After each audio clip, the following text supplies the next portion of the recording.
Hello बच्चों, कैसे हैं आप लोग। तो हम लोग पिछले 3 वीडियो में क्लास 10th के साइंस के first chapter chemical reaction and equation का कंप्लीट रिवीजन कर चुके हैं। आज हम इस चैप्टर से रिलेटेड एनसीईआरटी एग्जाम्पलर में जितने भी एमसीक्यू क्वेश्चन हैं वो सारे लेकर आए हैं। और अगर आपने पिछले तीनों वीडियो बेहतर तरीके से देखा है, समझा है, तो यकीन मानिए ये सारे क्वेश्चन एमसीक्यू क्वेश्चन आप कर लेंगे।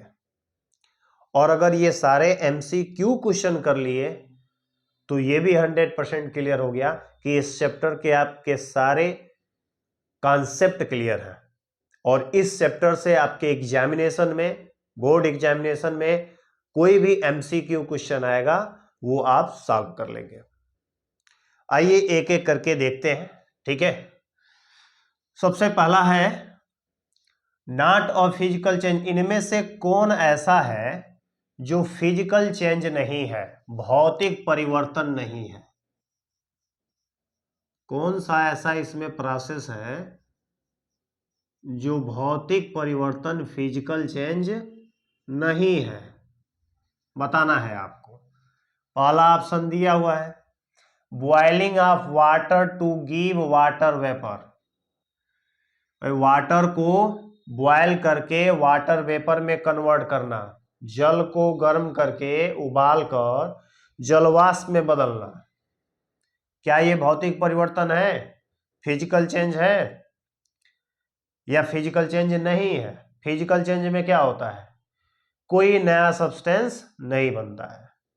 और केमिकल चेंज में क्या होता है, तो नया सब्सटेंस बनता है, नए पदार्थ बनते हैं। क्या इसमें कोई नया पदार्थ बन रहा है? बिल्कुल नहीं।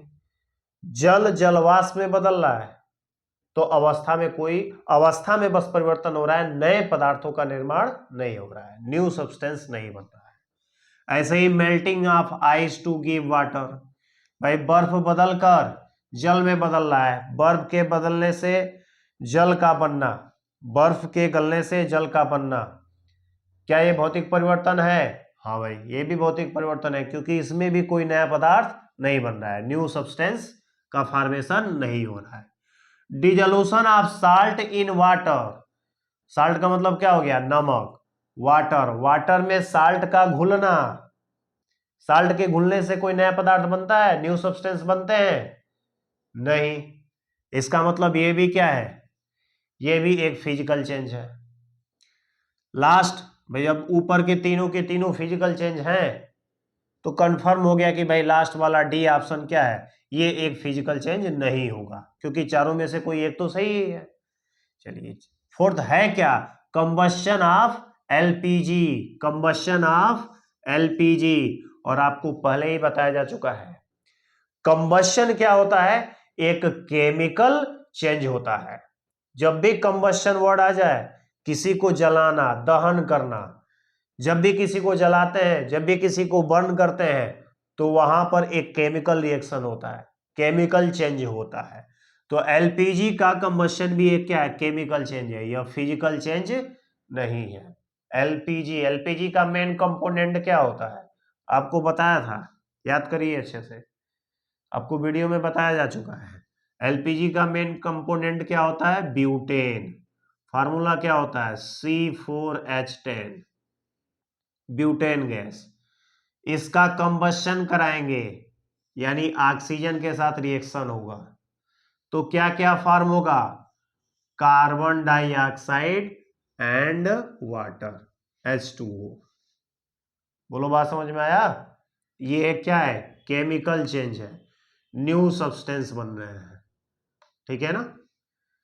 न्यू सब्सटेंस बनेंगे तो केमिकल चेंज होगा। पूछ रहा था कि इसमें से कौन फिजिकल चेंज नहीं है, तो combustion of LPG physical change नहीं है, ठीक है।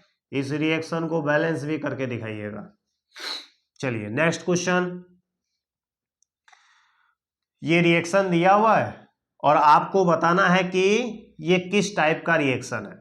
लिखा हुआ है displacement reaction, combination reaction, redox reaction, neutralisation reaction. ध्यान देना, यहां तक तो क्वेश्चन का ही पार्ट है, ऑप्शन आपके यहां से स्टार्ट होते हैं। अक्सर स्टूडेंट नीचे नहीं देखेंगे, एग्जामिनेशन में आएगा और इसी चारों में से किसी एक को ट्रिक मार देंगे और गोला भर लेंगे, गलत हो जाएगा। आपको ध्यान से पढ़ना होगा, ऑप्शन कहां दिया हुआ है उस ऑप्शन पर देखिए। चलिए, फर्स्ट ऑप्शन दिया हुआ है कि फर्स्ट एंड फोर्थ है, first and fourth. First displacement reaction है, फोर्थ क्या है, न्यूट्रलाइजेशन रिएक्शन है। ठीक है, चलो एक एक करके पहले इन चारों रिएक्शन के बारे में समझते हैं। डिस्प्लेसमेंट रिएक्शन में क्या होता है, कोई एलिमेंट किसी दूसरे एलिमेंट को उसके कंपाउंड से डिस्प्लेस कर देता है। क्या ऐसा कुछ यहां पर हो रहा है? अमोनिया का रिएक्शन हो रहा है ऑक्सीजन से, फिर क्या हुआ भाई, अमोनिया में से हाइड्रोजन निकल गया है और उसकी जगह पर क्या आ गया है, ऑक्सीजन आ गया है। ऑक्सीजन ने हाइड्रोजन को डिस्प्लेस कर दिया है, तो क्या यह डिस्प्लेसमेंट रिएक्शन है? हाँ, डिस्प्लेसमेंट रिएक्शन है। चलो, पहला तो होगा भाई डिस्प्लेसमेंट रिएक्शन है। सेकंड कह रहा है कॉम्बिनेशन रिएक्शन। कॉम्बिनेशन रिएक्शन में क्या होता है, कॉम्बिनेशन रिएक्शन में दो या दो से अधिक रिएक्टेंट होते हैं और सिंगल प्रोडक्ट होता है। सिंगल प्रोडक्ट, सिर्फ एक प्रोडक्ट होता है, वन प्रोडक्ट होता है। इसमें कितने प्रोडक्ट हैं? दो प्रोडक्ट हैं। तो क्या कॉम्बिनेशन रिएक्शन है या नहीं? कॉम्बिनेशन रिएक्शन तो नहीं है। रेडॉक्स रिएक्शन, रेडॉक्स रिएक्शन क्या होता है भाई? रेडॉक्स रिएक्शन जिसमें ऑक्सीडेशन हो रहा हो एज वेल एज रिडक्शन हो रहा हो। ऑक्सीडेशन और रिडक्शन दोनों प्रोसेस जब किसी रिएक्शन में एक साथ होते हैं तो उस रिएक्शन को हम क्या कहते हैं, रेडॉक्स रिएक्शन। पिछले वीडियो में हमने रेडॉक्स रिएक्शन से संबंधित जितने भी कॉन्सेप्ट हैं पूरा क्लियर आपको बताया है। थोड़ा सा देखना वीडियो में कुछ क्वालिटी उसकी खराब हो गई है, कहीं कहीं ब्लर आ गया है, आप उसको मैनेज करना किसी तरीके से, ठीक है। लेकिन वो वीडियो जरूर देखना, रेडॉक्स रिएक्शन के सारे कॉन्सेप्ट उसमें है, ध्यान से जरूर देखना उसको। नहीं देखो तो फिर रेडॉक्स रिएक्शन फिर कभी समझ में नहीं आने वाला। रेडॉक्स रिएक्शन ऑक्सीडेशन भी हो और रिडक्शन भी हो। तो भाई देखो, ऑक्सीडेशन किसे कहते हैं? Addition of oxygen. ऑक्सीडेशन किसे कहते हैं? एडिशन ऑफ ऑक्सीजन या फिर रिमूवल ऑफ हाइड्रोजन। क्या होता है? एडिशन ऑफ ऑक्सीजन और रिमूवल ऑफ हाइड्रोजन। ठीक है, तो देखो अमोनिया में ऑक्सीजन का क्या हो रहा है, देखो एडिशन हो रहा है, या हम ये भी कह सकते हैं कि हाइड्रोजन का क्या हो रहा है, रिमूवल हो रहा है। यानी अमोनिया का क्या हो रहा है, ऑक्सीडेशन हो रहा है। तो हमने ये भी बोला था, अगर किसी केमिकल रिएक्शन में ऑक्सीडेशन हो रहा होगा तो रिडक्शन भी हो रहा होगा, या अगर रिडक्शन हो रहा है तो ऑक्सीडेशन भी हो रहा होगा। बस ये पता कर लो कि ऑक्सीडेशन रिडक्शन में से कोई भी एक पता कर लो, कंफर्म हो जाएगा कि वो एक क्या है, रेडॉक्स रिएक्शन है। तो बोलो ये रिएक्शन रेडॉक्स रिएक्शन है? हाँ, ये रिएक्शन रेडॉक्स रिएक्शन है। और एक और कॉन्सेप्ट समझो, हमने ये भी बोला था जितने भी सिंगल डिस्प्लेसमेंट रिएक्शन होते हैं वे सब रेडॉक्स रिएक्शन होते हैं। पिछले वीडियो में मैंने ये बताया था, जितने भी सिंगल डिस्प्लेसमेंट रिएक्शन है वे सब के सब क्या होते हैं, रेडॉक्स रिएक्शन भी होते हैं। तो अगर यहां पर आपने पता कर लिया था कि डिस्प्लेसमेंट रिएक्शन है तो यहीं से कंफर्म हो गया था कि ये रेडॉक्स रिएक्शन भी होगा। न्यूट्रलाइजेशन रिएक्शन क्या है ये भी हमने बताया था जब आपको डबल डिस्प्लेसमेंट रिएक्शन पढ़ा रहा था, तो वहां पर न्यूट्रलाइजेशन रिएक्शन के बारे में चर्चा हुआ था। तो न्यूट्रलाइजेशन रिएक्शन क्या होता है, एसिड और बेस के बीच में जब रिएक्शन होता है तो साल्ट और वाटर बनता है। यहां पर एसिड और बेस के बीच में रिएक्शन नहीं हो रहा है। अमोनिया तो बेस है लेकिन ऑक्सीजन कोई एसिड नहीं है। एसिड और बेस के बीच में रिएक्शन हो रहा होता, साल्ट बना होता और वाटर बना होता, तो फिर इसे न्यूट्रलाइजेशन रिएक्शन कहते हैं। तो ये न्यूट्रलाइजेशन रिएक्शन नहीं है। क्या क्या है, displacement reaction first, redox reaction third, first and third. कहाँ ऑप्शन है? Option C, first and third. ये दोनों एमसीक्यू समझ में आया?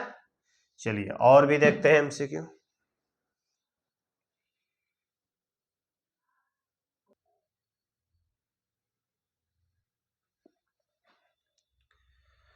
अब ये थर्ड क्वेश्चन है कि एक रिएक्शन दिया हुआ है और इस रिएक्शन के बेसिस पर कुछ स्टेटमेंट लिखे गए हैं।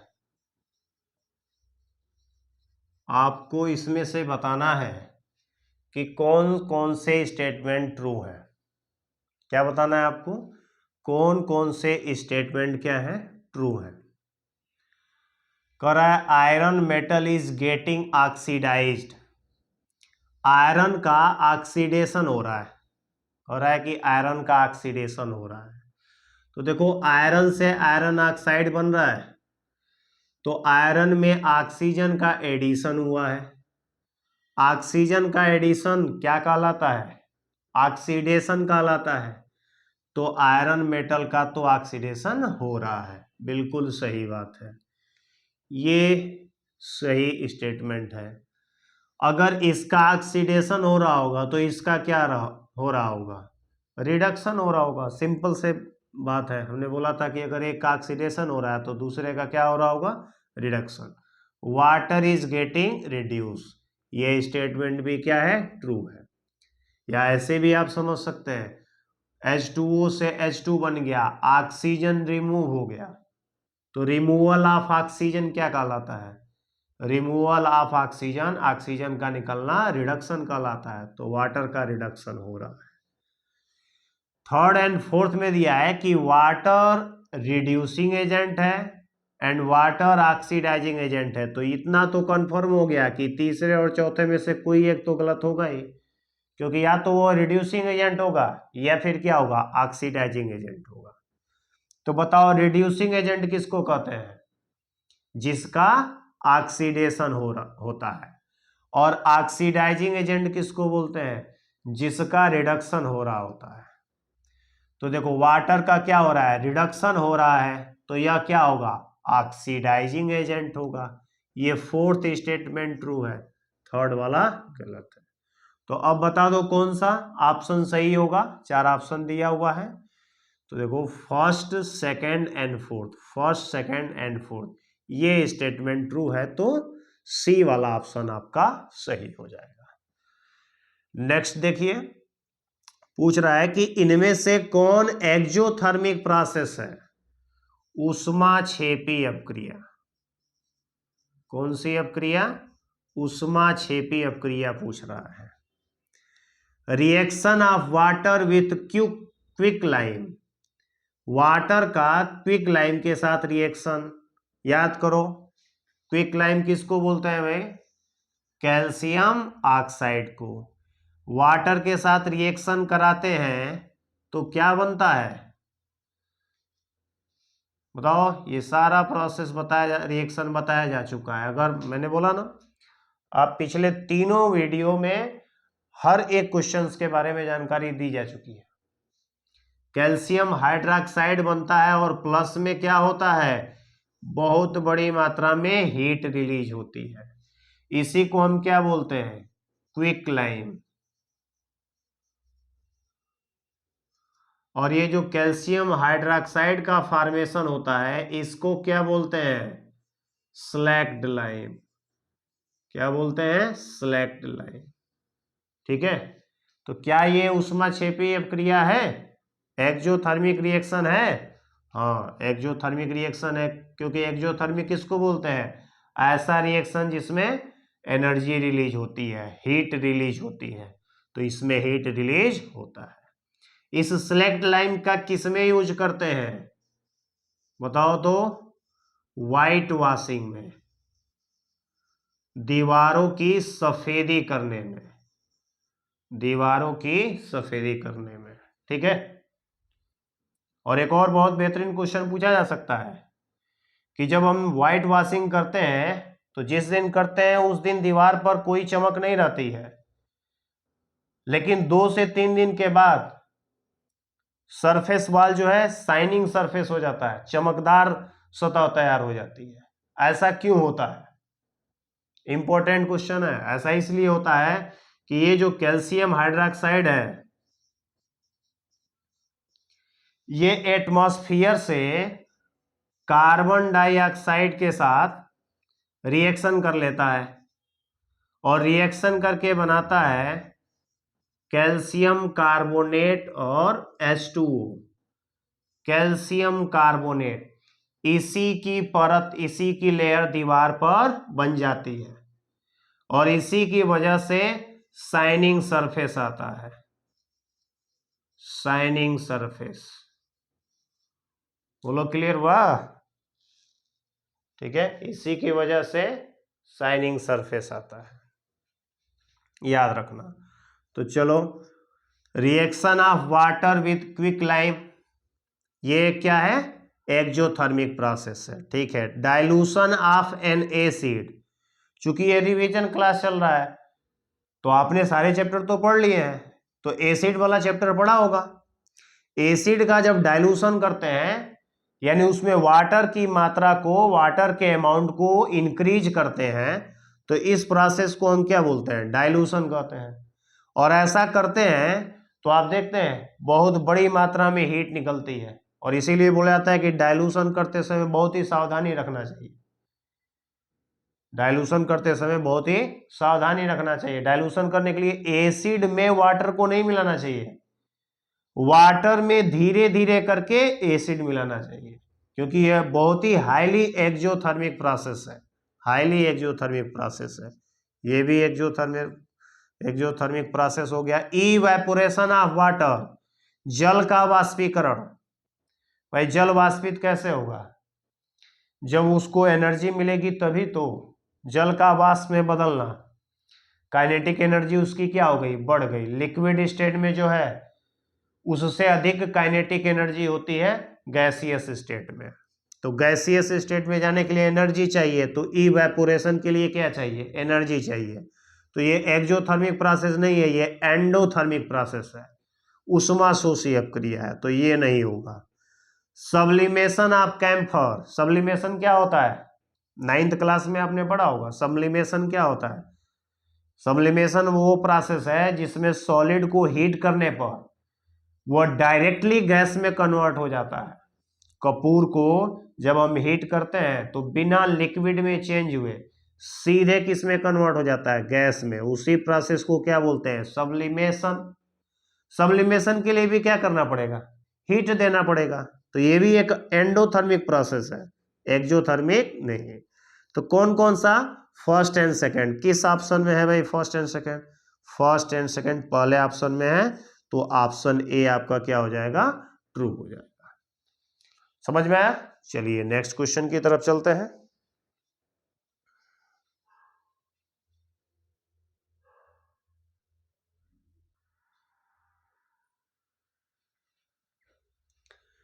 नेक्स्ट आइए, 5th क्वेश्चन है।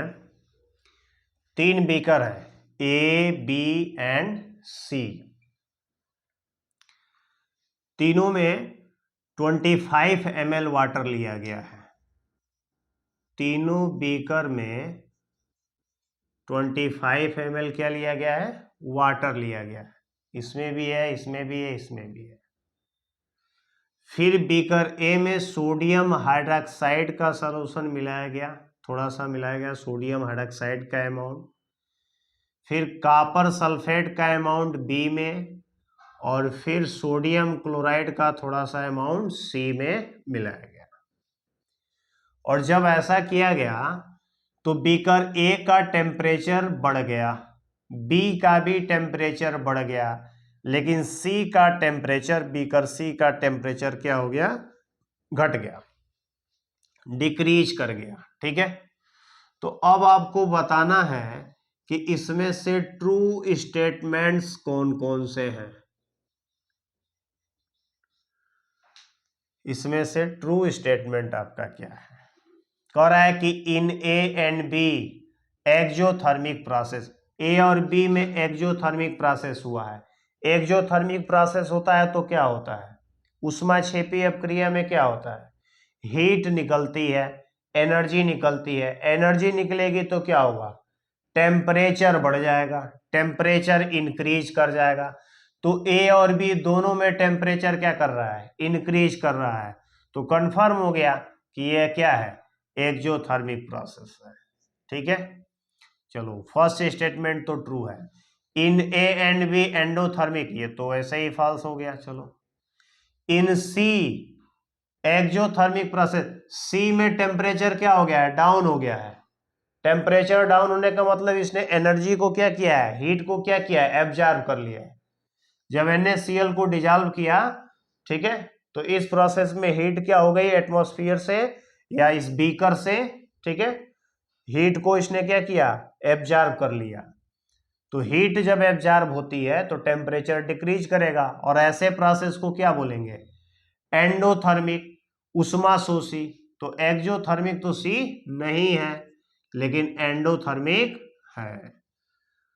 तो कौन कौन सा स्टेटमेंट आपका सही है, फर्स्ट एंड फोर्थ। किस ऑप्शन में है भाई, ऑप्शन सी में है। ऑप्शन सी आपका क्या हो गया, करेक्ट हो गया। नेक्स्ट क्वेश्चन देखिए,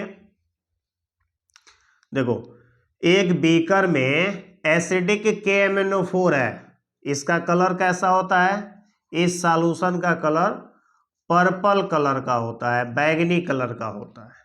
KMnO4 सॉल्यूशन का कलर कैसा होता है, पर्पल कलर का, बैगनी कलर का। इसमें फेरस सल्फेट का सॉल्यूशन धीरे धीरे करके मिलाया गया, और जब ऐसा किया गया तो ये जो पर्पल कलर था वो क्या हो गया, डिसअपीयर हो गया, गायब हो गया। ठीक है, कलर में चेंज आया, इसका मतलब क्या, किस बात का यह इंडिकेशन है, तो केमिकल रिएक्शन का इंडिकेशन है। ठीक है, चलो ये देखते हैं इसमें से कौन सा स्टेटमेंट सही है। KMnO4 is an oxidising agent, it oxidises FeSO4।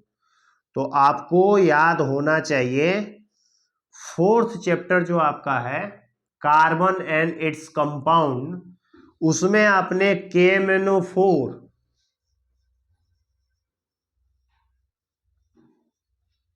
And K2Cr2O7 इसके बारे में पढ़ा होगा। क्या कहलाते हैं भाई, ये ऑक्सीडाइजिंग एजेंट है। ऑक्सीडाइजिंग एजेंट का काम क्या है, सामने वाले को ऑक्सीडाइज कर देना। उसको ऑक्सीजन देंगे, वो ऑक्सीजन एक्सेप्ट करेगा, यानी उसका ऑक्सीडेशन हो जाएगा।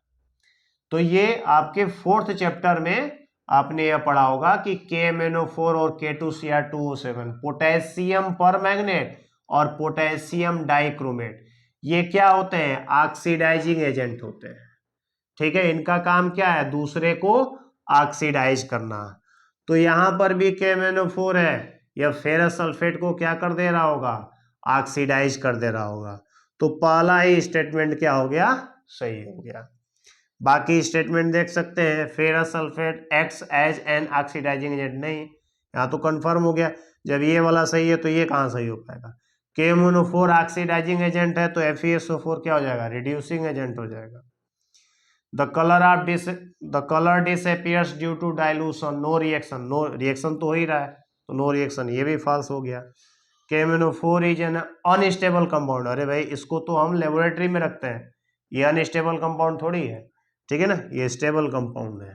ठीक है, तो ये तीनों नीचे के तीनों स्टेटमेंट क्या है, फॉल्स है। तो ये आपका फर्स्ट ऑप्शन क्या हो जाएगा, ट्रू हो जाएगा। चलिए नेक्स्ट क्वेश्चन की तरफ बढ़ते हैं।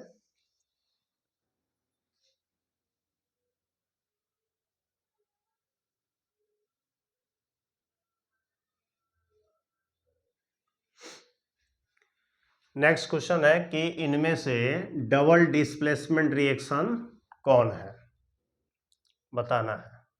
ठीक है, पहले खुद से जरा ट्राई कीजिए। देखिए पहले मैं तो सब बता ही रहा हूं, लेकिन पहला काम ये है कि आप रिवीजन कर चुके हैं, पिछले तीनों वीडियो देख चुके हैं, तो पहले आपको खुद से ट्राई करना होगा कि हमें आ रहा है कि नहीं आ रहा है। ठीक है, चलिए, तो खुद से कोशिश कर चुके होंगे आप लोग। अब देखिए डबल डिस्प्लेसमेंट रिएक्शन किसको कहते हैं, जिसमें आयन रिएक्टेंट्स के बीच में एक दूसरे में क्या हो जाते हैं, एक्सचेंज हो जाते हैं। आयन एक दूसरे में क्या हो जाते हैं, एक्सचेंज हो जाते हैं, ठीक है, उसको डबल डिस्प्लेसमेंट रिएक्शन कहते हैं। ये तो एलिमेंट है, इसमें तो कोई आयन है ही नहीं, तो आयनों का एक्सचेंज कहाँ हो पाएगा यहाँ पर। इसमें लेड क्या कर रहा है, कॉपर को डिस्प्लेस कर रहा है। ये किस टाइप का रिएक्शन है, डिस्प्लेसमेंट, सिंगल डिस्प्लेसमेंट रिएक्शन है। लेकिन यहां पर देखो, यहां पर क्या हो रहा है, सल्फेट आयन बेरियम के साथ चला जा रहा है, क्लोराइड आयन सोडियम के साथ। यहां पर आयन एक दूसरे में क्या हो गए हैं, एक्सचेंज हो गए हैं। तो ये आपका क्या है, डबल डिस्प्लेसमेंट रिएक्शन है। बेरियम सल्फेट बना सोडियम, ये रिएक्शन आपको एग्जाम्पल में बताया गया था। बेरियम सल्फेट का व्हाइट पीपीटी आता है, श्वेत अवक्षेप आता है, ठीक है, ये प्रेसिपिटेशन रिएक्शन भी है। थर्ड वाला क्या डिस्प्लेसमेंट रिएक्शन है, नहीं ये तो क्या है, कौन सा रिएक्शन है बताओ, सिंगल प्रोडक्ट बना है। सिंगल प्रोडक्ट बनेगा तो कौन सा, किस टाइप का रिएक्शन कहलाएगा, कॉम्बिनेशन रिएक्शन, ठीक है। ये कैसा रिएक्शन है, ये कंबशन रिएक्शन है, जब किसी को बर्न करा रहे हैं, दो से अधिक प्रोडक्ट बन गए, ये भी कंबशन है, लेकिन कंबशन में कॉम्बिनेशन है, ये कंबशन में कॉम्बिनेशन नहीं है, ठीक है। कंबशन रिएक्शन रेडॉक्स रिएक्शन भी होते हैं, कंबशन रिएक्शन रेडॉक्स रिएक्शन भी होते हैं, ये भी दिमाग में रखना। जैसे डिस्प्लेसमेंट रिएक्शन हमेशा रेडॉक्स रिएक्शन होता है, वैसे ही कंबशन रिएक्शन भी हमेशा क्या होता है, रेडॉक्स रिएक्शन भी होता है।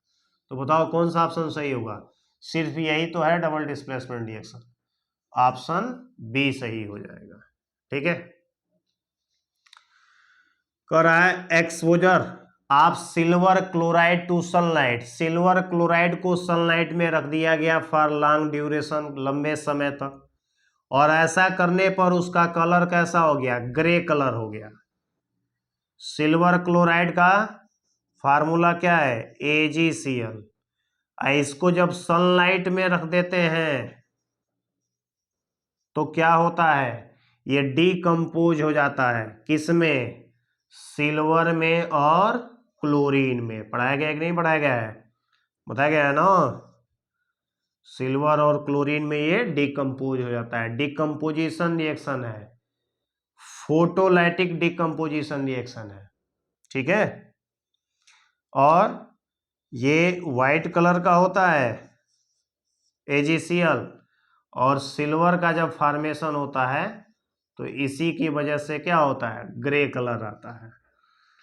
तो देखो कौन कौन से स्टेटमेंट है, इसमें से बताना है कौन कौन सा स्टेटमेंट सही है। The formation of silver by decomposition of silver chloride, तो ग्रे कलर किस वजह से आया, सिल्वर के फॉर्मेशन की वजह से, सिल्वर के बनने की वजह से ही तो ग्रे कलर आया है, तो ये स्टेटमेंट तो सही है। सब्लिमेशन ऑफ सिल्वर क्लोराइड का सब्लिमेशन हुआ है, नहीं ना, सब्लिमेशन नहीं हुआ है। सब्लिमेशन का मतलब क्या है, इसको हीट करेंगे तो ये डायरेक्टली क्या हो जाएगा, गैस में कन्वर्ट हो जाएगा। यहां पर तो डिकम्पोजिशन रिएक्शन हुआ है। Decomposition of chlorine gas, colour chlorine gas की वजह से नहीं आ रही है, ग्रे कलर किसकी वजह से आ रहा है, सिल्वर के फॉर्मेशन की वजह से आ रहा है, ये भी गलत है। ऑक्सीडेशन ऑफ सिल्वर क्लोराइड, ठीक है, ऑक्सीडेशन भी हो रहा है, सिल्वर क्लोराइड का ऑक्सीडेशन हो रहा है, लेकिन ग्रे कलर किसकी वजह से आ रहा है, तो सिल्वर की वजह से। तो रीजन आपको बताना है, ग्रे ड्यू टू, इनमें से कौन सा रीजन है, पहला, सिर्फ ये वाला रीजन क्या है, करेक्ट है। कौन सा ऑप्शन सही हो जाएगा, ऑप्शन ए आपका क्या हो जाएगा, सही हो जाएगा, ठीक है। चलिए नेक्स्ट क्वेश्चन की तरफ चलते हैं।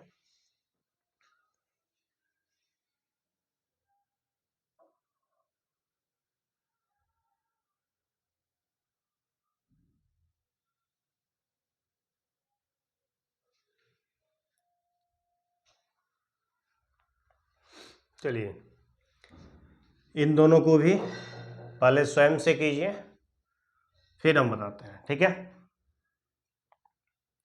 चलिए कह रहा है कि true statement about slaking of lime and the solution slaking of lime क्या है? लाइम से सिलेक्ट लाइम बनाना, लाइम से सिलेक्ट लाइम। क्विक लाइम क्या है? क्विक लाइम में CaO, क्या करेंगे इसको? वाटर में डिजॉल्व करेंगे, क्या बन जाएगा? CaOH का होल ट्वाइस। और प्लस में क्या होता है? बहुत अधिक मात्रा में हीट निकलती है। कई बार ये क्वेश्चन हो चुका। ये क्या है? Quick lime. और ये क्या है? Slaked lime. ठीक है, इसी रिएक्शन को क्या बोलेंगे? Slaking of lime. ये रिएक्शन क्या कहलाएगा? Slaking of lime. And the solution form, कौन सा सॉल्यूशन फॉर्म हो रहा है? कैल्शियम हाइड्रोक्साइड का सॉल्यूशन फॉर्म हो रहा है।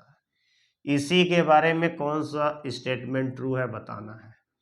एंडोथर्मिक रिएक्शन है, हीट इसमें एब्जॉर्ब हो रही है कि रिलीज हो रही है? रिलीज हो रही है। रिलीज हो रही है तो क्या हो जाएगा भाई? रिलीज हो रही है तो यह एक एक्सोथर्मिक रिएक्शन हो जाएगा। तो ये तो गलत है, ये सही हो गया। थर्ड कह रहा है the pH of solution will be more than 7। pH value क्या बताता है? pH वैल्यू किसी सॉल्यूशन के एसिडिक या बेसिक कैरेक्टर को बताता है। ये पढ़ चुके होंगे आप, ठीक है। अगर एसिडिक सॉल्यूशन है तो इसके लिए pH की वैल्यू क्या होगी? 7 से कम होगी। यदि बेसिक सॉल्यूशन है तो इसके लिए pH की वैल्यू 7 से क्या होगी? ज्यादा होगी। ठीक है, जो सॉल्यूशन फॉर्म हुआ है वो कैल्शियम हाइड्रोक्साइड है। क्या है यह? एसिड है कि बेस है? तो बेस है। हाइड्रोक्साइड आयन जिसमें होता है उसको हम क्या बोलते हैं? बेस बोलते हैं।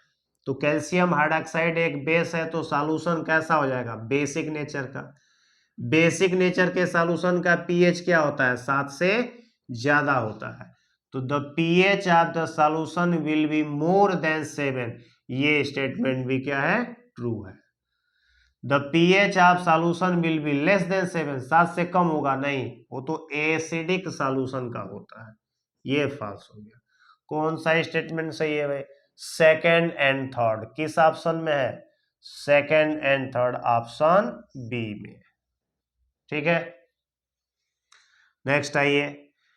Barium chloride plus ammonium sulphate बन रहा है। Barium sulphate plus ammonium chloride बताना है ये किस टाइप का रिएक्शन है। बेरियम क्लोराइड का फार्मूला क्या होता है? BaCl2। अमोनियम सल्फेट का फार्मूला बताओ। NH4 का होल ट्वाइस SO4। क्या बन जा रहा है? Barium sulphate. फार्मूला क्या हो जाएगा? BaSO4। फार्मूला बनाना तो 9th में ही सीख चुके हैं आप। अब यहां पर रिवीजन क्लास में फार्मूला बनाना नहीं सिखाएंगे। अमोनियम क्लोराइड NH4Cl, 2 कर लो, बैलेंस हो जाएगा। ठीक है, कह रहा है डिस्प्लेसमेंट रिएक्शन है। देखिए बताओ, डिस्प्लेसमेंट रिएक्शन में क्या होता है? कोई एलिमेंट दूसरे एलिमेंट को डिस्प्लेस करता है उसके कंपाउंड से। तो यहां पर कोई एलिमेंट नहीं है, दोनों के दोनों क्या है? कंपाउंड है, तो डिस्प्लेसमेंट रिएक्शन नहीं है। प्रेसिपिटेशन रिएक्शन याद करो अच्छे तरीके से। इस रिएक्शन में बेरियम सल्फेट का क्या आएगा? प्रेसिपिटेट आएगा, व्हाइट प्रेसिपिटेट। कई बार बताया जा चुका है, पीछे भी आ चुका। व्हाइट प्रेसिपिटेट बेरियम सल्फेट का आता है। तो क्या होगा? क्या ये प्रेसिपिटेशन रिएक्शन है? हाँ है। कॉम्बिनेशन रिएक्शन नहीं होगा भाई। कॉम्बिनेशन रिएक्शन में क्या होता है? सिंगल प्रोडक्ट बनता है, यहां पर तो 2 प्रोडक्ट है। Double displacement reaction, double displacement reaction में क्या होता है? आयन एक्सचेंज हो जाते हैं। तो देखो, क्लोराइड आयन अमोनियम के साथ चला गया है, सल्फेट आयन बेरियम के साथ आ गया है। तो यह क्या है? Double displacement reaction. Precipitation reaction double displacement reaction ही होता है। ठीक है, तो कौन कौन सा ऑप्शन सही है भाई? Second and fourth. Second and fourth किस में है? ऑप्शन डी में है। तो डी वाला आपका क्या हो जाएगा? करेक्ट हो जाएगा। ठीक है, तो आज इस वीडियो में अभी इतना ही तक। और देखिए नेक्स्ट वीडियो में भी मैं ऐसे ही कम से कम 15-20 MCQ लेकर आऊंगा, ठीक है। और उसको पढ़ने के बाद इस चैप्टर में से कहीं से भी आपके एग्जाम में MCQ आएगा, आप कर लेंगे। सिर्फ MCQ ही नहीं, किसी भी तरह का क्वेश्चन आएगा आप कर जाएंगे, क्योंकि सारे कॉन्सेप्ट इन्हीं MCQ में आपके कंप्लीट हो जाएंगे। वीडियो कैसा लगा जरूर बताइएगा, ठीक है। और जितने भी एग्जाम में बैठने वाले हैं उन तक जरूर ये वीडियो पहुंचाइएगा। Thank you so much.